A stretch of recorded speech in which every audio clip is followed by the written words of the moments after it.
Hey Kieren, how you doing today?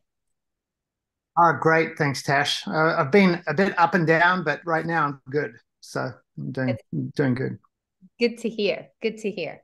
So we have Kieren Gaul with us today, and we are talking about how we get through riding in the weeds and how we use our life challenges to really move through things. I've known Kieren for a very long time. He was my boss in Roseland. I got a job at the Red Shutter Inn, and shortly thereafter, it was sold to Kieren and Paula, and they started an amazing cat ski operation. So Kieren has been one of my mentors. I've watched him and his wife Paula create something out of a dream and even almost a kind of back foot option of like, what are we going to do now when what we were thinking we were going to do didn't quite pan out. And from that space, it was absolutely incredible to watch somebody just move through so many challenges. And I think one of the big things that Kieren said to me one day was, Tash, you can't stop for too long or you'll get morose.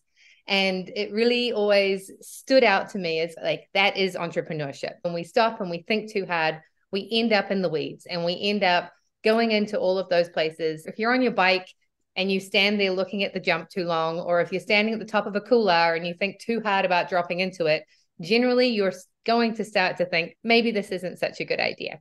So I wanted to bring Kieren on and just have a chat to talk about Big Rig Cats and how he created one of the largest cat ski operations in the world, and still going today at the helm of somebody else now, but has left an amazing legacy. And in talking about the challenges that he's currently moving through and how he is doing this. So, yeah, Kieren, tell us a little bit about why did you start a cat ski company? Let's start there.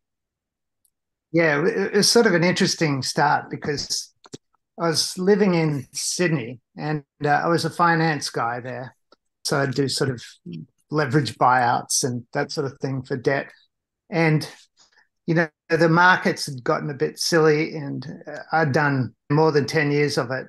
And I was very good at it, but, I was over it. I wanted to move to the mountains and just do something different. So because I had that financing experience, I thought, well, what's the funnest thing that I can do? And I first thought, well, I'll just buy a ski hill. We really didn't have much money of our own, but I thought, well, with all this financing experience, I can just find some investors and we can just do it ourselves. So that sort of started the process of looking at different ski resorts as they came up for sale. And there was one in New Zealand that came up, for instance. The names escape me, but then Red Mountain came up, and so I'd heard lots of good things about it because there was lots of friends had been there before and told me the terrain was just fantastic and that sort of thing. So we got on the plane and went and had a look, basically. And I made contact with the owners of the ski hill, and they were super friendly and supportive. And I said to them, I think we can buy this off you and get, sort of a deal done, but, I'll need to put in a bit of work to make that happen. So that bit of work was doing a really detailed information memorandum, which just shows all the information about the resort and the financials and what's going on. And then I did a big business plan for the resort. Part of the business plan for the resort was I thought Red Mountain really needed a bit more excitement. And I thought that excitement would come from adding on a cat skiing area to the business plan. So I put that into the plan and the sort of model and did a bunch of research to know what to do to start that as well at the same time. But then we raised $25 million, sort of committed. And then we offered them $5 million. And they initially just accepted, but then they started pulling back, and then in 2 days after that, they said, no, we can't do it. And what had happened was Jim Green, who is the managing director of the resort, had talked to a guy called Howard Katkoff, who's now the current owner of the resort, about doing a buyout. And so then Howard offered around about $13 million for the resort. And, so we were basically just blown out of the water in terms of sort of pricing. So So we couldn't buy Red Mountain anymore unless we offered more. We had a lot of that development capital, but we didn't want to spend that money because that money was all earmarked for new lifts and new infrastructure. And without that, we didn't think we could make a real success of the resort. So everything, it all just fell apart. But because I'd done all that research to know as part of the business plan, what to do to start a cat ski operation, I thought, well, immediately I'll just do an application for the cat ski operation. And I'll also buy the Red Shutter Inn, which is where we first met you, which was fantastic. And Ian, of course. And so then moving on from there, the first application was it's probably about 150 pages long. It was really detailed and that sort of thing. But it was over an area that was immediately adjacent to the ski hill, and it included parts of Old Glory and Mount Plume. And these are really nice areas that people love to go ski touring in. So we always knew there'd be opposition there. But we had to try that area first, because if the ski hill just was able to do it after we started somewhere else, then we wouldn't be in business anymore, because that'd have some other advantages over us in terms of infrastructure already in place and cats, and much closer to the resort and better linked up. So when there was a lot of opposition, there's probably about 80 letters of people saying, no, this is a terrible idea. And there's probably about 20 or 30 letters going to the ministry of people said, no, that's a good idea. So when we got to the point where we realized that it was going to be impossible and that was going to be a failure, what we did is we just switched to another area that we'd already had our minds on, because it had been identified as a suitable place in a sort of a tourism sort of a government sort of program to look at where the opportunities were, and that was one of them. And so we talked to all the people that were opposed, or as many as we could, and said, well, if we switch to this other area, will you be opposed? And about 10 people said, oh, they'll be opposed no matter what. But we found that there was a lot of support even from those people that were opposed to the first application, were quite happy with the second one. So we applied, and I ran a sort of campaign, and I got probably maybe 150 letters of support, and we had about 10 against. And then the ministry then approved us, which is great. So we sort of faced a couple of failures there. A failure was not to buy the ski hill, and then the first application was rejected, but we just kept going. And then the second application was approved, and then we had to start a cat ski operation. The problem was that neither Paula or I had ever been cat skiing before. It just sounded like a good idea, but it's kind of like, I don't know, maybe somebody, who lives in New York just saying, I'm going to start a scuba diving operation. I've never been scuba diving before. So it was quite a big leap, but I knew I loved skiing, and I knew I loved powder skiing. So that was essentially what the business was. So I thought it was going to be awesome. And because we had no experience at all, we had to sort of then just work out everything. And probably one of the best decisions that we made was for that first year, where we could have maybe done something. We got the application approved, I think, in June, and we could have maybe done something that season, but it was just too tight to organize everything. So we decided that we'd defer that and then start the next season. And that was a really good decision, because it really didn't snow much that year that we missed out on that first year, which is great. And so then we had a cat ski operation, and the first sort of step was we had to cut a whole bunch of snowcat roads, and we had no idea what we were doing. So we got some guides in that had gladed for different operations before and had done work. There was a guy called Harry Allard who we hired, and then Corey Howe, and they were both excellent cutters. But even though Harry said he had a lot of experience, he really didn't in the end, in terms of knowing what's the right angle that you could build at and still get the cat up. And so we struggled away with chainsaws and that sort of thing for that whole summer, and built a lot of roads. I don't know, it was maybe 12, 15, 20 roads, and probably only just a bit more than half actually worked. So, so that was a bit of a failure sort of right there. Most of those we got to work by, learning for the next year that we could then dodge this way and use this terrain and that sort of thing. So the work wasn't ultimately wasted most of the time, but it felt a bit like it was sort of wasted at the time, which is cool. And then, I had to learn how to use a chainsaw for falling trees, and it was just hopeless to start with, like really sort of terrible, but I assisted at it. And I had those really nice looking Kevlar chainsaw pants. By the end of the summer, there was cuts and all sorts of things all through there, which is a sign, that you're sort of pretty hopeless sort of cutter. But then at the same time, we had to build a shed. So we built this huge, huge shed, which was 30 feet by 60 feet, something like that. And we had to get generators and compressors and lay all the concrete down and that sort of thing. So often I'd cut all day and then go and help the guys, build the shed as soon as we finished that, and put in another 3 or 4 hours into the evening, trying to finish that shed. But then at the same time, we needed snowcats. So serendipity stepped in a little bit and helped us out there, because Shelley Hummel, who Tash knows really well, put us in contact with the operation down in Oregon, and they were selling a couple of snowcats. So that was just perfect. So we bought those and brought them up.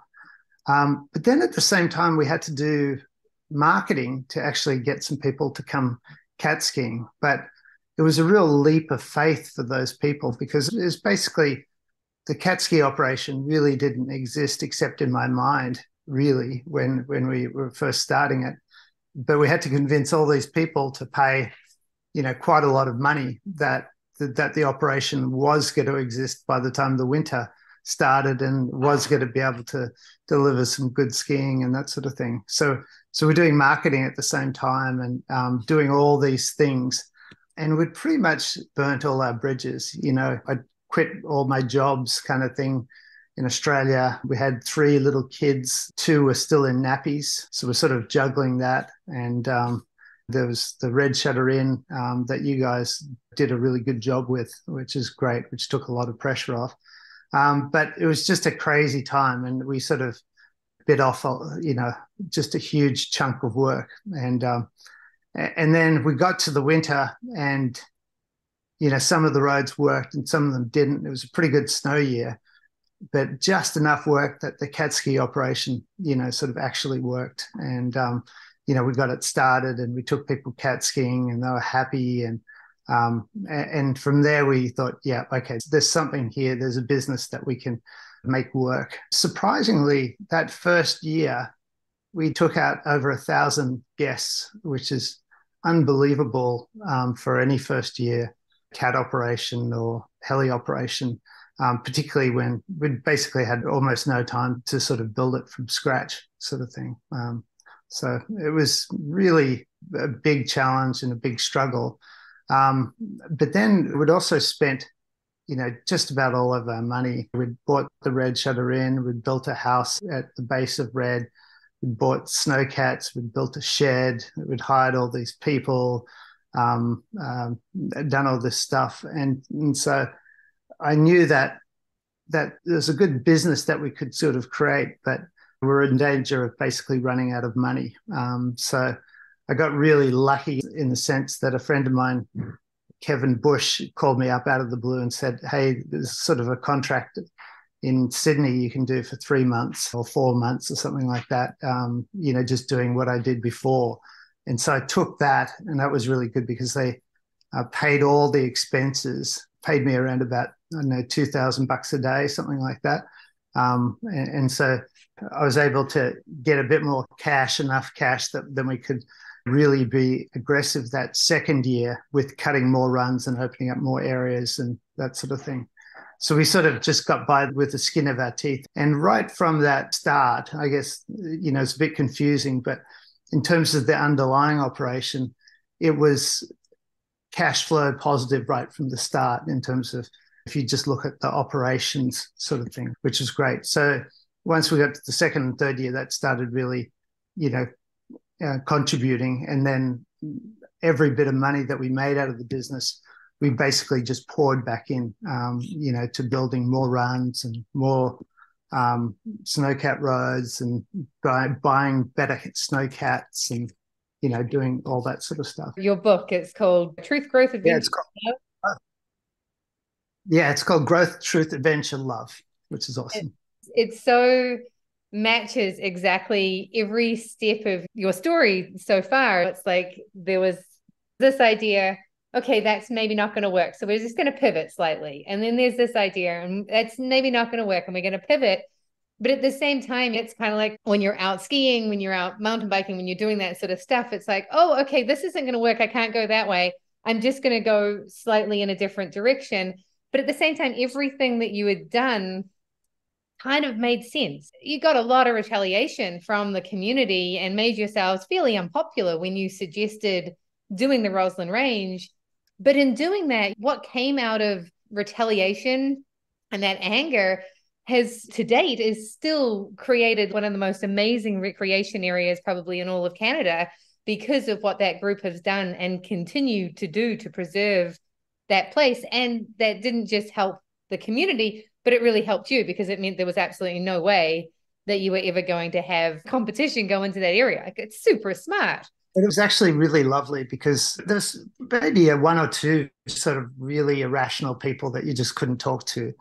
But most of the people were really nice that were opposed. So I really made a big effort to talk to them directly after that first application and, understand their sort of concerns and that sort of thing. And then I did actually suggest that what they should do is apply for that, sort of recreational area up in that space so that it could have some long-term security over that sort of recreational asset and for the community.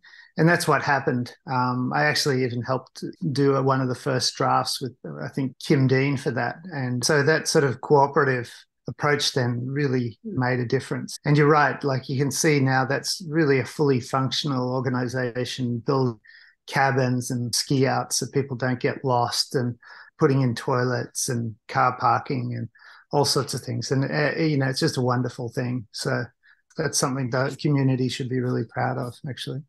Oh, yeah, absolutely. And I think it's such a good example of how it's so easy to get stuck. Like, you could just get stuck in the weeds and be like, oh, there was all this stuff that went on. But in fact, when we don't and we move through and we see other opportunities and we work collaboratively together, more beautiful things come of it. And with each step you took, even though this didn't work, but this did. And as the cat ski operation grew, so many of those roads got integrated into other areas. And, we always had fun stories when we were doing the little zigzag around the tree to go up the bit that was completely impossible to get up. It just all adds to everything. And just that ability to keep moving, even when things are looking challenging. Yeah. So we faced so many challenges over the next few years, just building more roads and building more runs. And then I think in year 3, we had our first terrible avalanche accident. And, we were so lucky because that could have just shut down the operation right then and there. I don't know if you remember Magdalena sort of getting buried. We had a group that was skiing and didn't have a great feeling for the day, but we went out anyway because there's good snow because of the storm, but I was worried about the avalanche risk. So I called in, I sort of, told somebody else to go off the roster and called in Keith Robine to help that day. And I was really glad that I did because he ultimately ended up saving this person in time out of the avalanche. And she was buried about 1.4 meters deep. So it's quite deep for any burial. So we're really, really lucky that, that she didn't die because that could have been the end of the operation there as well. So it was a really tough start, but, we really worked at it incredibly hard and just kept going. I think part of it, that sort of made the difference is that, we had really burnt all our bridges. There was nothing that we could go back to now. And we just had to make it work. We weren't wedded to any particular idea about how things should be run. So if something didn't work, then we'd just try and change as quickly as we could. And sometimes, most of the time, that was quick enough. Well, and what was interesting about the avalanche was, not only had Keith just come off of teaching an avalanche course all weekend, so was the 100%, 100 million% best guy to be there, was on top of his game. But the history of that, I believe it was the same mountain, was, the history of that area, the first time back in the 70s that they had, or the 80s, they had tried to start a heli ski operation in that area. And first day out, they had. No, that was a different spot, actually. So that first avalanche accident that we had, the bad one there, that was in sort of almost heading down off Pluto on the north side. So just in that sort of Pluto North Pole. But Tash, you're exactly right. Then probably, I think it was 1982, a heli ski operation tried to start a heli operation in our area. And on that first day, on the first run, the guide and the guest were both killed. And it was just such a tragedy. And that was the end of the operation, sort of right then and there. And that was at a time when they didn't really know as much about avalanche risk management as they do today. And so the guide made some fundamental errors there that could have quite easily been avoided. So it was a bit tough on them. Yeah. So how many years did you run Big Red Cats for? I think it was about 15 seasons in the end, maybe 16. Something like that. And then we, before that, we had a couple of seasons of setup. And if you look at back earlier, when I first wrote the business plan for the thing, that was probably in 2001. So, we really started thinking about it and doing something about it, maybe 20 odd years, essentially. So there was a lot going on. When you had those biggest challenges, you were facing I don't know if we can get through this, what would you say the key things were that allowed you to move through, keep going, and let that vision pull you through? How often was it the pain pushing you and the vision pulling you? And what do you think really attributed to that mindset? For me, I think what happened is, the harder it got, the more I just worked at it. You can sort of sit at home and get stressed by it, but that doesn't do anything. So in those really tough situations, we just kept on getting out and showing up and, just trying to make it happen and find a different way of making it happen. So we'd constantly be pivoting and moving around and changing things and, hoping that we could sort of get on track. Because the wonderful thing about sort of business and life is that you can basically, whatever you can imagine, you can basically do. There's always a way. And even when you don't think you've got many choices, most of the time you do. You have lots of choices. And so when you run out of money, maybe instead of getting a job, I could have just looked for some more investors kind of thing. Or with the avalanche risk management stuff, we can just try and hire better guides and put in place better systems and make sure that nothing like that happened again, sort of thing. But it's a really difficult, complex operating environment when you're out in the mountains or out in the wilderness. So at the same time, you just can't predict what's going to happen. So you have to be really, really flexible so that you can adjust quickly to whatever does happen, whether that's, a season where it just never snows, or whether that's some really tough staff problems or, whatever it is. So, yeah, you pretty much had all of it. And you skied every day through all of it.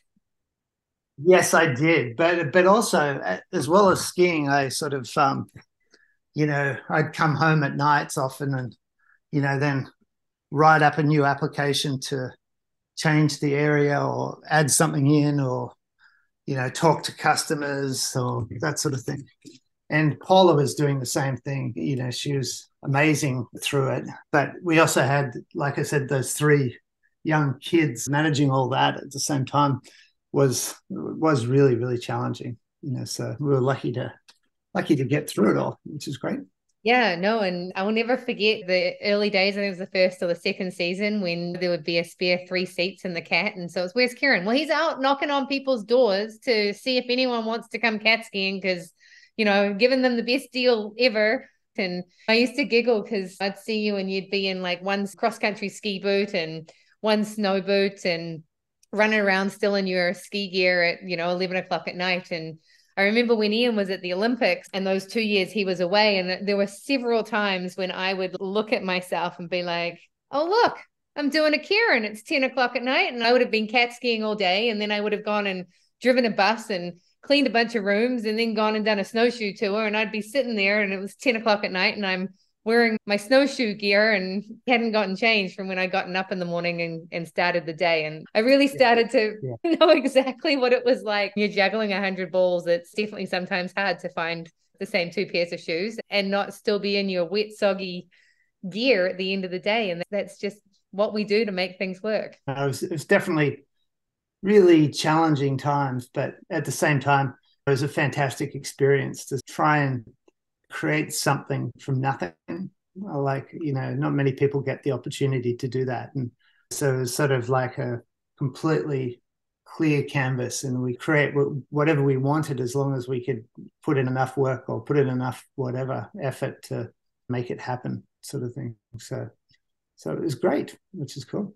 Yeah. I remember when we first arrived in Roseland and you'd meet people and you'd hear about like what they used to do in Roseland and, different businesses that people had been a part of and the people that had paved the way to like the town that we'd walked into and what it was then and, what it was today. And I think it's really neat when you look back and you go, hey, I'm one of those people. I get to be one of the people that can say, hey, I'm the guy who started the cat ski operation in Roseland. And, it's pretty cool. You can be the person who worked at the grocery store, but like really stepping in and you being someone that's like really gone through the ringer and back again to create something that has a lasting legacy and has become an iconic part of a ski resort is pretty cool.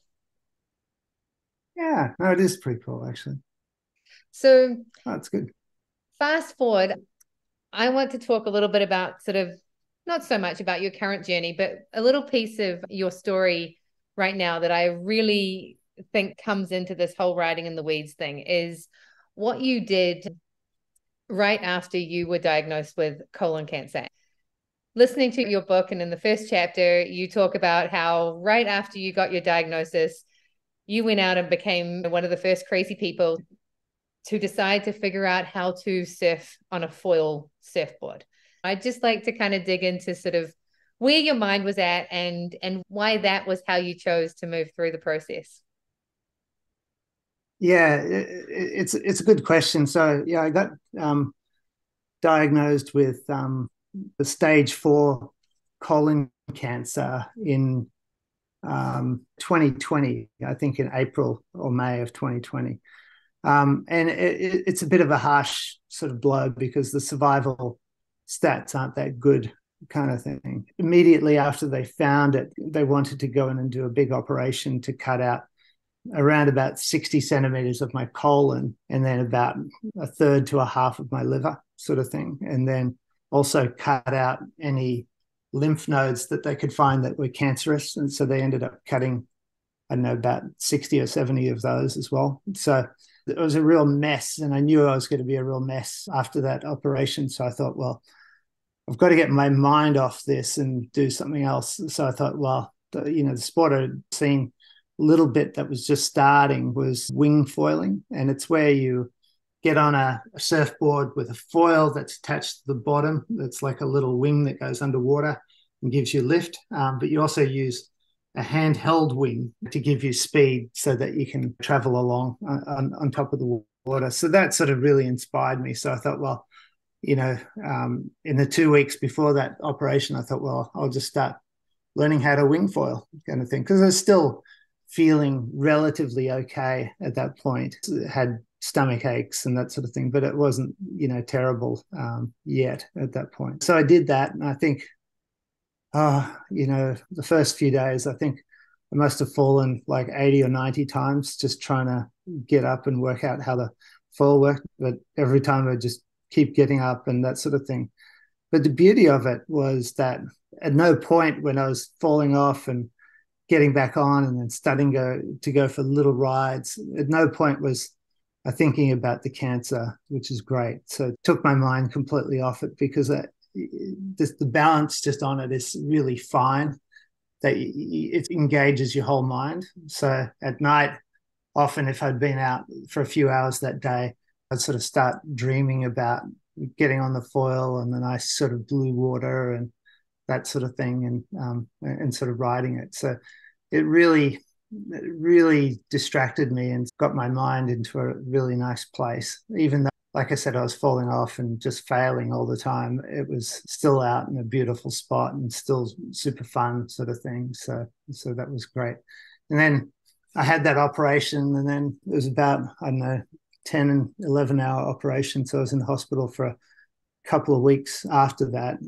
But then maybe 3 weeks later, once some of the wounds had healed a bit, I started to get out again, just gently. But now I'd done most of the work, so I wasn't falling in all the time, but I was still falling in and that sort of thing. But I was just, then just worked on getting better and better at the wing foiling, which was really nice.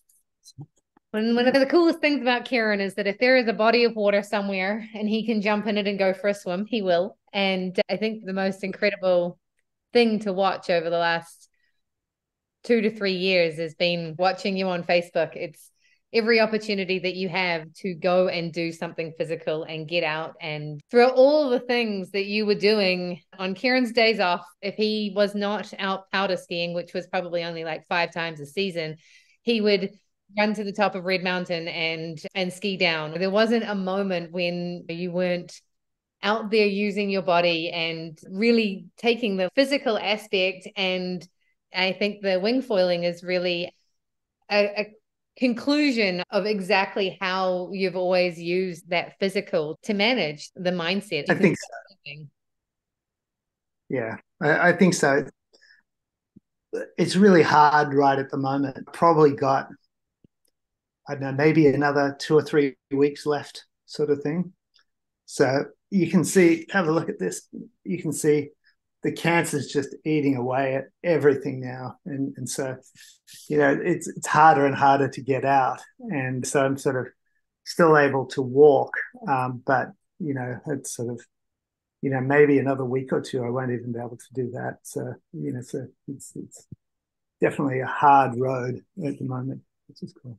Yeah, no, I understand. Well, I don't understand that, but definitely that's the worst part, right? Is when all the ways that you get yourself joy and you can no longer do them anymore. And yeah, it is tough, and I've got lots of pain at the moment. Sort of taking painkillers, but a lot of the time it doesn't work, and you can probably notice I've been moving around quite a bit, and that's just because I've got a little bit of pain, and if I keep moving, it sort of helps, change position and that sort of thing. But I think that's a sort of different sort of situation. I'm sort of pretty much at the end of things, but the cool thing about it is that, I just feel really good about what I've done in life, and I don't have any regrets about the things that I've done or that sort of thing. So that's a sort of a really excellent place to be just at the end of your life. I think you don't want to leave anything on the table. Basically, you just want to, have really gone out there and just as lived as hard as you can, basically. Yeah, I love that. Over the past 2 to 3 years, you have been the absolute example of live every day as if it's your last, because really that's exactly how we should be doing it. And instead of getting stuck and letting ourselves get down and being stopped, we don't know what's coming around the corner. And, you're literally one of the healthiest people I know. And I'm sure the way you've lived your life has definitely allowed you to be around for a lot longer. Yeah, I think it definitely helped, actually. Just keeping up that exercise and that sort of thing. It's mostly important for the mind and the brain. If you just don't stay active, I think then you lose, so much so quickly. I think when we're out in the forest or jogging or running or mountain biking or whatever it is. You get so much inspiration and ideas and that sort of thing flowing. That's where you need to just be able to sort of try and recharge every day. And I think that's important just for everybody. Yeah, absolutely. We keep moving, we keep doing the things that we love, then the time that we have is more enjoyable and more fun. One of the things that we didn't touch on is your skiing prior to being a finance person. So why was skiing so important to you? And also a little bit about how the fact that your amazing daughter is following on in your legacy, and you almost went to the Olympics and she's going to go to the Olympics. I started, my mum and my dad taught me how to ski when I was about 3 years old, and I just really loved it. And then we sort of persisted and kept going with it. And then my sister was a much better skier than me, actually. And she went into these recreational races called NASTA. I think they still have them in the States. But she went to the national finals, and I think she won them for her age group.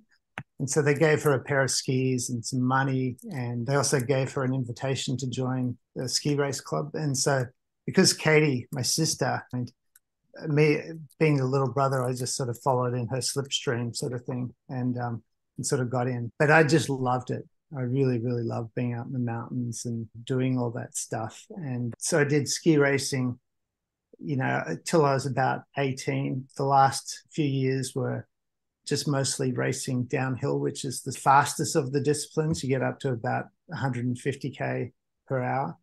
I sort of didn't choose that, really. I just went in. The first one that I went in, I raced really well, got a really good result. So the coaches were all like, you got to stick with this, buddy, kind of thing. And so that's what happened there. But for the ski racing, particularly probably the last 2 years of it, I sort of felt like my life was really being pulled out of balance, because you're in Europe for 5-6 months a year, and there wasn't the internet there these days where you can just call people for free and that sort of thing. So it was really hard being disconnected from any other sort of life. It was hard to have a girlfriend or do any studies or that kind of thing. So by the end of it, I was ready to move on and go to the next thing. But what I found was, probably from when I was 12 to 18, any time that I had a little break from ski racing, or the weather had snowed a bit so we weren't training or whatever, I'd always just head out in the mountains and start exploring the backcountry. In these times, that meant just basically sort of boot packing up mountains and skiing down them, because the equipment really wasn't great. There was almost no ski touring equipment except telemark skis at that point. And, didn't have any extra money to spend on telemark skis. But that's sort of what's got me into the backcountry. And I for a skier like me, I think that's the sort of the evolution. I think the reason why people ski is that it's just completely about freedom. You're flying down a mountain at speed, just having fun. And powder skiing is the ultimate expression of that freedom on snow. You might as well have wings, that you're just flying across this beautiful surface, and it's just so much fun. You can play with the mountain and that sort of thing. So anyone who's a good skier, I think, aspires to that sort of feeling of absolute freedom. So I think it's sort of a natural progression, although some people never get there because just circumstances, or they never get to try it, or whatever it is. So yeah, I think that's another example in life, right? There's so many people that have never tried powder skiing because they're scared of going off the piste. They're scared of going off that groomed path. I remember that mindset that you have to gravitate towards when you're out in the wilderness and there's a path and you're like, well, maybe I should follow that person's trail. And you're like, well, I don't want to follow that person's trail. Like, I want fresh snow. And those times when I got to lead a run, it's scary because you're going first and you have no idea what might be down there. But at the same time, the rewards and how it feels and that freedom of flying and just absolute bliss that you get when you drop in on something that you really don't know what is coming or what's going to happen, and take those risks is, I think, when we really get the biggest and most amazing rewards in our lifetimes. Yeah, It's awesome. So, well, thank you so much. Kieren has an amazing book and it's on Spotify as a podcast. I believe it's on Apple as a podcast as well. And yes, it's on Spotify and Apple Podcasts and Google Podcasts. And as I said, it's all free. And each chapter is almost its own story in a way. And so each episode is a chapter, basically. So I think there's 33 chapters there. And I'm hoping to finish the last chapter in the next week or so before I'm too sick, kind of thing. So I've got that as a goal. But I took a different painkiller this morning called Polexia, and I found just my mind was just completely scrambled, so I couldn't even write. So that's probably why I'm a bit garbled still now. So I won't take that one again. But yeah, this is drugs for the pain, essentially, which is good. You can also read it as an ebook, and that's on Amazon and Apple Books, which is cool.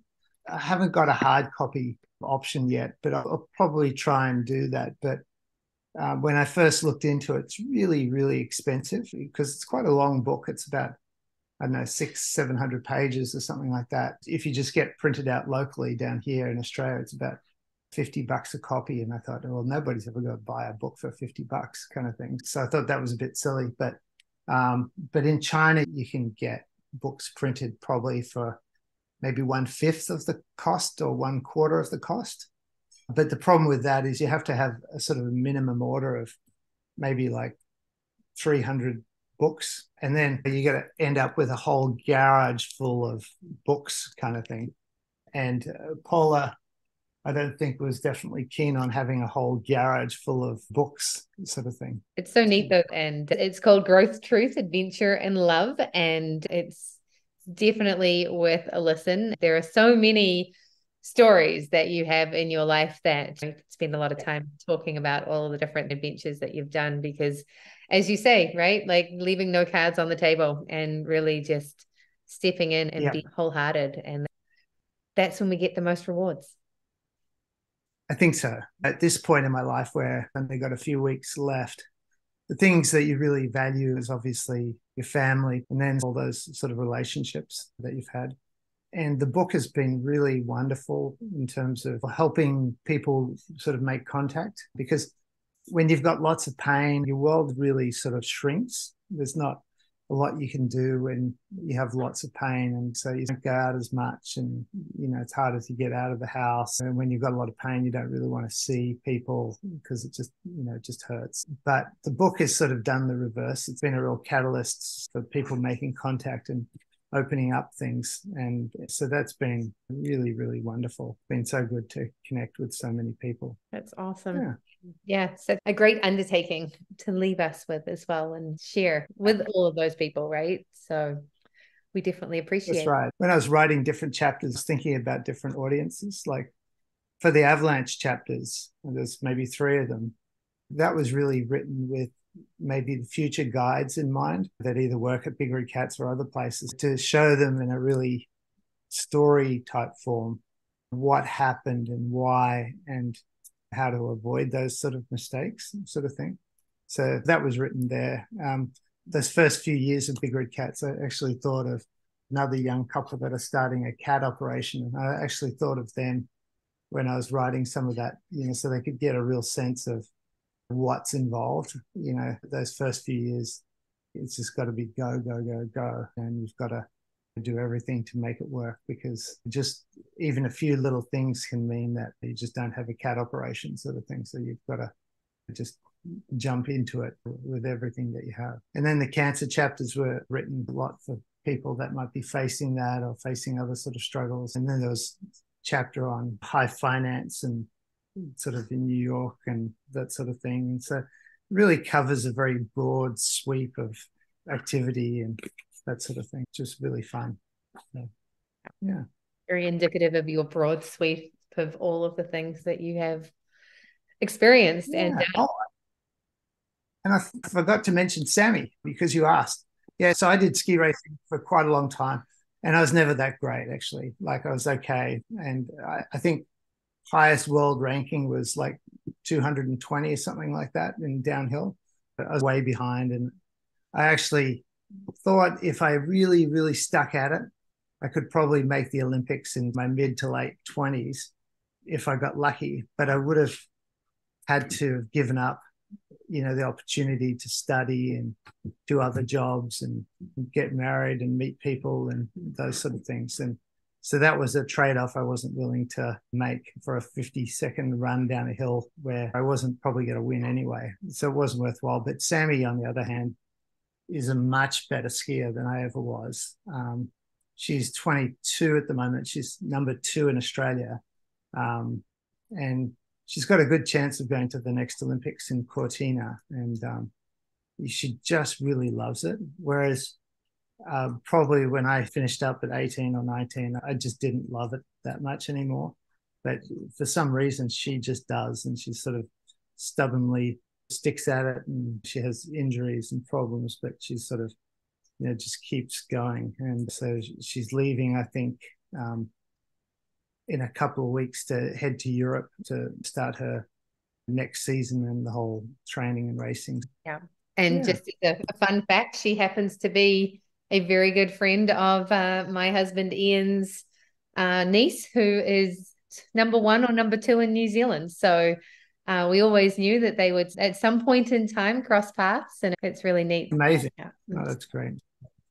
Yeah. I think when we're out doing the things that we love, we gravitate towards the people that do the same. So this is the Riding in the Weeds podcast. If there is one last thing that you would want to leave my listeners with about how to navigate the weeds of life, do you have one last nugget of wisdom that you can share with us? I think the biggest sort of lesson that I learned from Big Red Cats, I think, was just how important teamwork was. Because really, in finance, I could just do my own thing and work on things and make them happen. But to get something like Big Red Cats going or anything else, teamwork became the most important thing. So I'd say for anybody trying to get out of the weeds, make contact with as many people as you can, build your support networks, and help those people when they need help. And you can achieve just so much more if you leverage that way. So get a good team behind you or with you, I'd say, is the best way to get out of the weeds. I love it. Thank you so very much. And I think you're absolutely right. When we work together as a community, a rising tide lifts all boats, and it's also a lot more fun. It's really, exactly. Awesome. Well, thank you so much, Kieren, for chatting with us today. I'm Tash, and you can find me on Instagram at Betty Gohard. And if you'd like to download a copy of the Goddess Experience worksheet, go to bettygohard.com/Goddess Experience download. The Goddess Experience is all about defining life on your terms, creating the experience that you want to have versus the one that you get. So the worksheet will walk you through defining those terms, celebrating the wins that you've already had, and then creating that future vision. And then there's some steps to really create the actions that you need to take in order to get you there. So go check it out. I'm Jenny of Soul Pet Connections. I'm an animal communicator and energy healer for animals and their people too. If you'd like to deepen your relationship with your pet or just learn about those quirky things that they do, you can find me on the web at soulpetconnections.com. I'm also on Instagram and Facebook at Soul Pet Connections.